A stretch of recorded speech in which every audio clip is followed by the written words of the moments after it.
Libro de los Hechos, capítulo 5, en la versión Nueva Traducción Viviente. Había cierto hombre llamado Ananías, quien, junto con su esposa Safira, vendió una propiedad y llevó solo una parte del dinero a los apóstoles, pero afirmó que era la suma total de la venta. Con el consentimiento de su esposa se quedó con el resto. Entonces Pedro le dijo: Ananías, ¿por qué has permitido que Satanás llenara tu corazón? Le mentiste al Espíritu Santo y te quedaste con una parte del dinero. La decisión de vender o no la propiedad fue tuya, y después de venderla, el dinero también era tuyo para regalarlo o no. ¿Cómo pudiste hacer algo así? No nos mentiste a nosotros, sino a Dios. En cuanto Ananías oyó estas palabras, cayó al suelo y murió.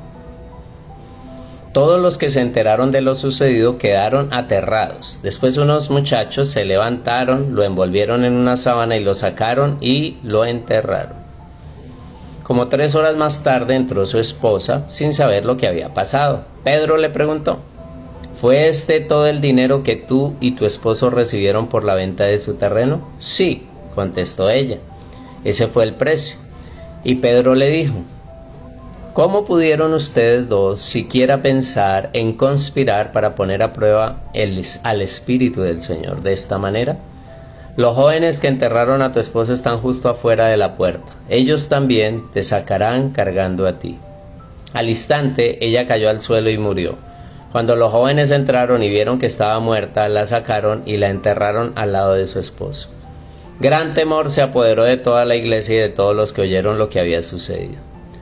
Los apóstoles hacían muchas señales milagrosas y maravillas entre la gente, y todos los creyentes se reunían con frecuencia en el templo, en el área conocida como el Pórtico de Salomón.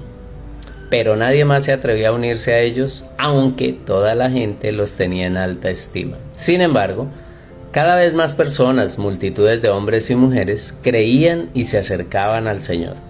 Como resultado del trabajo de los apóstoles, la gente sacaba a los enfermos a las calles en camas y camillas para que la sombra de Pedro cayera sobre alguno de ellos cuando él pasaba. Multitudes llegaban desde las aldeas que rodeaban a Jerusalén y llevaban a sus enfermos y a los que estaban poseídos por espíritus malignos, y todos eran sanados. El sumo sacerdote y sus funcionarios, que eran saduceos, se llenaron de envidia. Arrestaron a los apóstoles y los metieron en la cárcel pública. Pero un ángel del Señor llegó de noche, abrió las puertas de la cárcel y los sacó. Luego les dijo: vayan al templo y denle a la gente este mensaje de vida. Así que al amanecer los apóstoles entraron en el templo como se les había dicho y comenzaron a enseñar de inmediato. Cuando llegaron, el sumo sacerdote y sus funcionarios convocaron al Concilio Supremo, es decir, a toda la asamblea de los ancianos de Israel. Luego, mandaron a sacar a los apóstoles de la cárcel para llevarlos a juicio, pero cuando los guardias del templo llegaron a la cárcel, los hombres ya no estaban. Entonces regresaron al concilio y dieron el siguiente informe. La cárcel estaba bien cerrada, los guardias estaban afuera en sus puestos, pero cuando abrimos las puertas no había nadie. Cuando el capitán de la guardia del templo y los sacerdotes principales oyeron esto, quedaron perplejos y se preguntaban en qué iba a terminar todo el asunto. Entonces alguien llegó con noticias sorprendentes.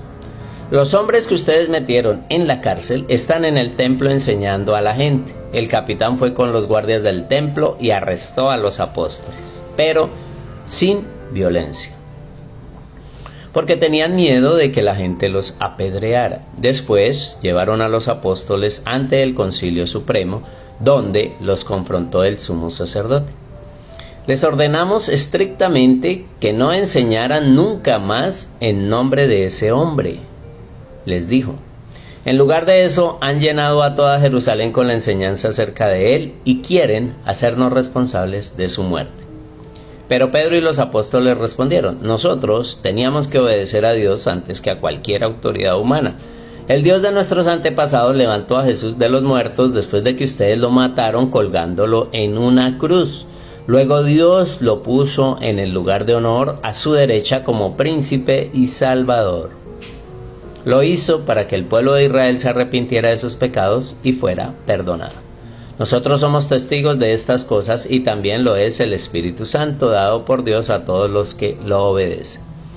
Al oír esto, el Concilio Supremo se enfureció y decidió matarlos, pero uno de los miembros, un fariseo llamado Gamaliel, experto en la ley religiosa y respetado por toda la gente, se puso de pie y ordenó que sacaran de la sala del concilio a los apóstoles por un momento. Entonces les dijo a sus colegas: hombres de Israel, tengan cuidado con lo que piensan hacerles a estos hombres.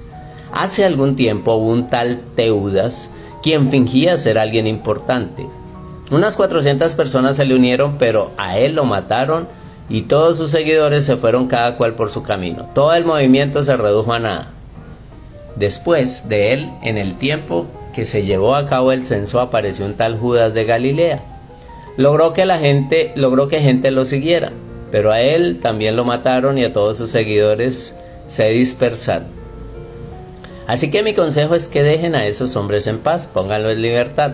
Si ellos están planeando y actuando por sí solos, pronto su movimiento caerá. Pero si es de Dios, ustedes no podrán detenerlos. Tal vez hasta se encuentren peleando contra Dios.